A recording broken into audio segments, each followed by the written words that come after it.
The strange freedom of not needing to impress anyone. Welcome to Elderescence Academy. Reflections on growing older with curiosity, creativity, and calm. One of the strangest freedoms that arrives with age is something nobody really prepares you for.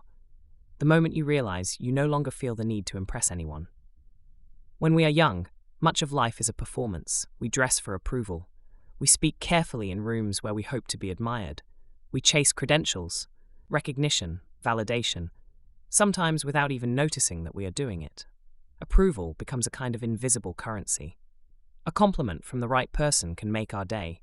A criticism can linger for weeks. But slowly, quietly, something begins to shift. It does not happen all at once. It arrives in small recognitions. Perhaps you find yourself declining an invitation you once would have accepted just to be seen there. Perhaps you speak your mind in a meeting without rehearsing it for hours beforehand.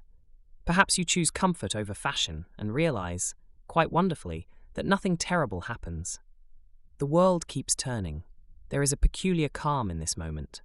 You realize that the energy once spent trying to appear impressive can be used for something far more satisfying, being sincere. Conversations become simpler. Friendships become clearer. Work becomes more honest. You discover that the people who remain around you are not there because you are performing well, but because they genuinely enjoy your company. And that is a very different kind of relationship. In youth, we often try to build admiration. Later in life, many people discover something better: ease. The strange freedom of not needing to impress anyone is not about giving up. It is about arriving. Arriving at a point where your sense of self no longer depends on applause. And when that happens, something unexpected occurs. You often become more interesting. Without the weight of constant performance, curiosity returns. Playfulness returns. The mind begins to explore again instead of constantly presenting itself. Many artists describe this moment late in life.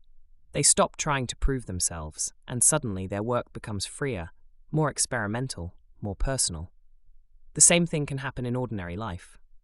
You may take up painting simply because you enjoy the colors.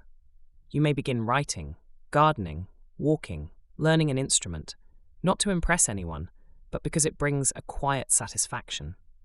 This is one of the hidden gifts of aging, the freedom to become genuinely yourself.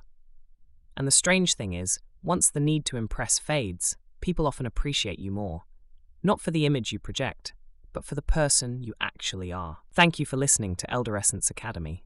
Until next time, stay curious.